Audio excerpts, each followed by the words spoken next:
Ladies and gentlemen, boys and girls, welcome to another broadcast of The Lawrence Report. On tonight's broadcast, we will be discussing Found, Episode 8, Missing While Homeless. Now, I just want to send out happy Thanksgiving to everybody. I know I've been away, celebrating the holidays like everybody else, but let's get into it. All right, so in this episode right here, I like how they kind of flip the script. Usually it's people that are coming to Gabby and Mosley Associates asking for help, right? But in this case right here, it was one of their own, like their own crew, right? Don was at this encampment, for the homeless, and there's a woman by the name of Mac. She comes up to him to let him know that one of their one of her friends, which is named Sampson, has been missing for quite some time. So that's what I meant when I say they flipped the script, because we haven't seen it where, Lacey or Trent or somebody like that came to Gabby for help. It was actually one of their own. So I like how they decided to twist that and make it something new, something fresh, right? So they go back to the precinct, trying to track down this man by the name of Sampson. It was revealed that Sampson, unfortunately, has been suicidal. And of course, in the opening scene, Gabby is in complete panic mode, and rightfully so, because it was Officer Trent that said that Sir has been spotted near Gabby's house. So we didn't know if he escaped or what the case might have been. So Gabby, rushes back home, and she's walking downstairs with a baseball bat, and she goes up to Sir, and he's chained up, and she pulls the chains loose to make sure that he hasn't broken it loose. And it is revealed that Sir is, safe and sound still in the basement. But of course, while he's in the basement with Gabby, here comes Officer Trent. Officer Trent, I get it. He kind of annoyed me a lot this episode right here. And I guess because he's so overprotective, of Gabby, because at the same time I think that he is slightly, well, we all know by now that both of them kind of have a thing for each other, but he wants to take things quicker, but of course Gabby wants to take things slow. So Officer Trent arrives to Gabby's house, and of course he's an unwanted welcome guest, right? And she tries to tell him that, hey, I'm good, don't worry about me. He's like, I don't think you're taking this serious enough.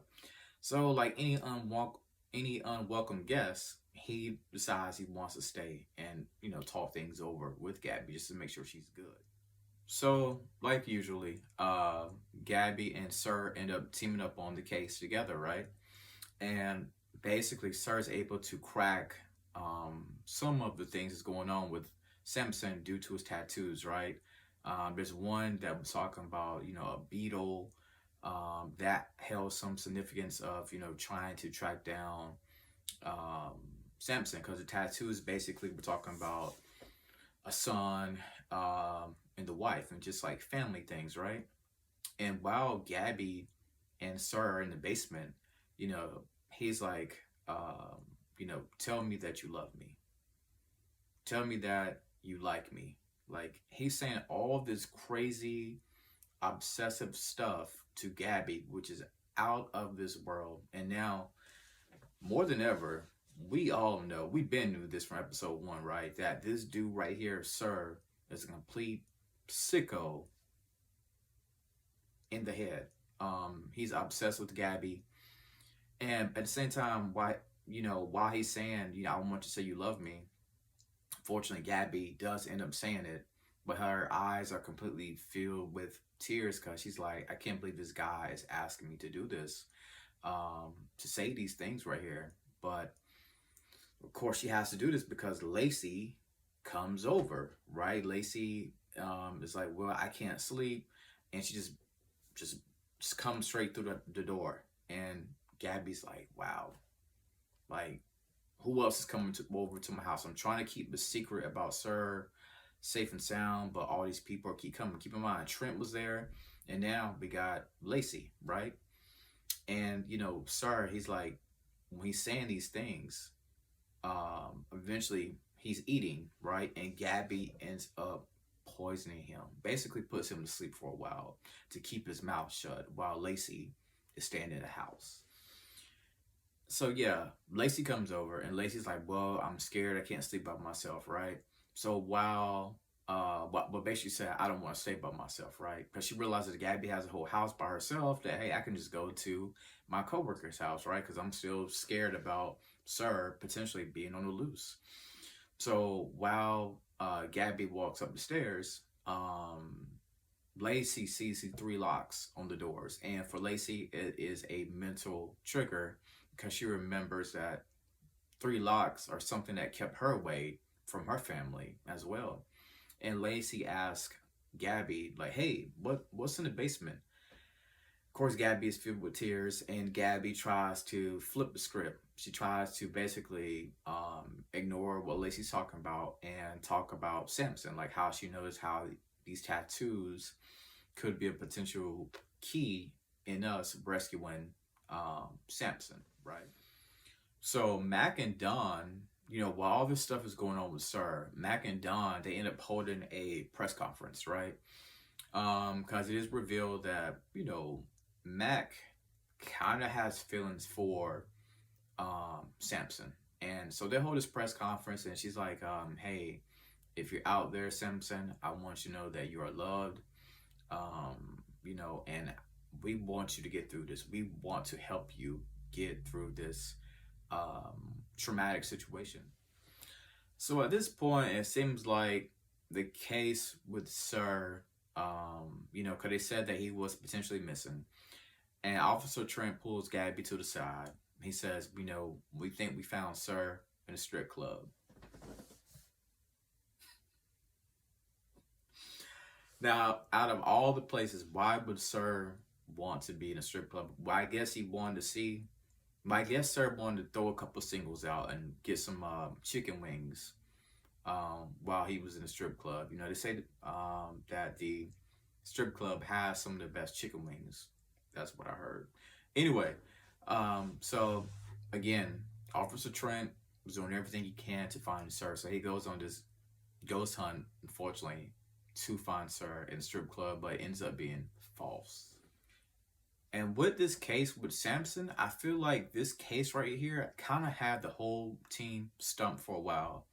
And Gabby, the team pretty much goes around in circles, trying to figure out, if they was going to commit suicide, where would be the perfect place, unfortunately, for them to do it. And the team takes turns, acknowledging, where they would commit suicide if they was going to do it. And they end up finding out that one of the things that Samson loved was RVs. So from there, Zeke is able to track one of the local RV areas in the city, and they do find Samson there with a gun. And Don and Gabby try to talk him out of killing himself. He says that his fault that his family died in this fire, but it was an accident. But of course, he's still blaming himself because he feels his guilt and he felt no hard times. And thankfully, Gabby and Don are able to talk him out of this. Don even shows him a video message from Mac, letting Samson know that, well, hey, you are loved. You don't have to do this right here. And they end up saving him from committing suicide. And he's reunited with Mac at the precinct. And of course, the team, like they always do, they always have a good toast. And they always say, welcome home. And, everything is almost smooth sailing from there, except Sir. This guy, Sir, is so cold-blooded. He's calculated. Sometimes I'm like, how did this man even get this way, right? So he realizes that while he hears Lacey's voice, because Lacey came over to Gabby's house, right? He puts two and two together. He realizes that Lacey's voice is actually Bella's, right? And he basically tells Gabby, if you ever turn me in or anything like that, I will guarantee that I will find and I will end Bella, aka Lacey. I will end her life. And that is how the episode ends. Um, this is episode 8, by the way. So we only have a few more episodes left until Sir, Bella, I'm gonna say Lacey, and Gabby all come onto a head-on collision. These next couple episodes are going to be crazy, and I feel so bad for Bella, like you said, Bella, Lacey, because it's gonna be hell for her. It is going to be hell. I don't know how her and Gabby are going to get through this together, but I guess we're just gonna have to keep watching. Like I said, head on collision is coming soon. If you're watching this right here, please comment below. I'd love to hear your thoughts about Found. All right. And as always, thank you for tuning into the Lawrence Report.